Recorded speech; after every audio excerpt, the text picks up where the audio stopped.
কোনোদিন কাজ করা শুরু করেছিলাম, আমাদের বাড়িতে সবাই বলেছিল আমি ভুল কাজ করছি, খারাপ কাজ করছি।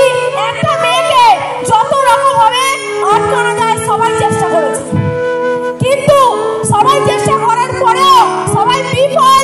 তার কারণ আমি ভেবেছিলাম যে আমি বসে একটা করে ট্রেনিং নিতাম আর ভাবতাম একদিন আমাকে সম্মান পেতে হবে, আমাকে সম্মান পেতে হবে, আমাকে জীবনে অনেক কিছু করতে হবে।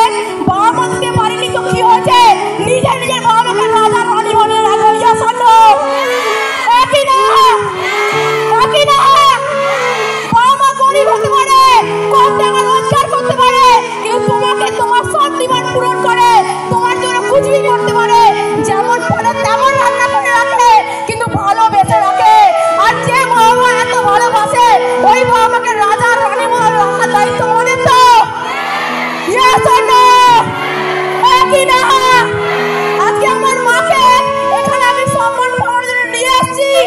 আমি বলছি এইখানে দাঁড়িয়ে এখানে বসে থাকা প্রত্যেকটা গার্জেনকে আমি কি বলে রিকোয়েস্ট করছি, নিজের সন্তানকে সাপোর্ট করো, নিজের সন্তানকে সাপোর্ট করো। কারণ জীবনে সন্তানকে ডেভেলপমেন্ট করতে গেলে যেটা সব থেকে বেশি ইম্পর্টেন্ট সেটা বাবা আর মায়ের আশীর্বাদ। বাবা মার আশীর্বাদ যে পাবে সে অনেক অনেক অনেক উপরে উঠতে পারবে। আমার 30 লাখ টাকার গাড়ি একটু অনেক বড় জায়গা সে উঠতে পারবে, কিন্তু বাবা মার আশীর্বাদের খুব দরকার।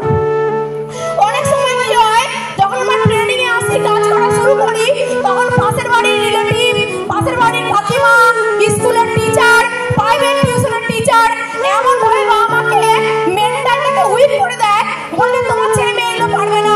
অনেকে আমার স্টুডেন্টকে শুনেছি তার গার্জেন যাকে এই স্কুলে ভর্তি করেছে, যে টিউশনে ভর্তি করেছে, তার স্যার লিখে দিয়েছে তার খাতাতে যে তুই ফেল করবি। আমি তার খাতায় লিখছি একটা সময়কে তুমি সাকসেসফুল ব্যক্তি হবে, আর সেই দিন ওই মাস্টারকে বলবে যে আপনি লিখেছেন ফেল করি, আমি জীবনে পাস করে গেছি। কারণ পরীক্ষায় পাস ফেল থাকতে পারে, জীবনে পাস করাটা খুব ইম্পর্টেন্ট, জীবনে পাস করাটা খুব ইম্পর্টেন্ট। যখন আমি কাজ করা শুরু করি অনেক মানুষ অনেক কিছু কথাবার্তা বলেছে। আমার মা একটা সময় গিয়ে ডিপ্রেশন এসে বলছে, মানা তোকে আর কাজ করার দরকার নেই, আমরা গরিব বাড়িতে এত বেশি অত স্বপ্ন ফপ্ন দেখার দরকার নেই, যেমন আছে তেমনই চলে যাবে। কিন্তু আমার মা সবার কথা শুনে একটা সময় গিয়ে এরকম ভাবছে যে কি হবে আমার মেয়ের। কারণ গার্জেনের সময় বাবা মা সন্তানকে নিয়ে চিন্তা করে, লোক অনেক কিছু কথা বলে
ঠিক করেছি ওনারা আজকে এই প্রোগ্রামে এসেছেন এবং ওনারা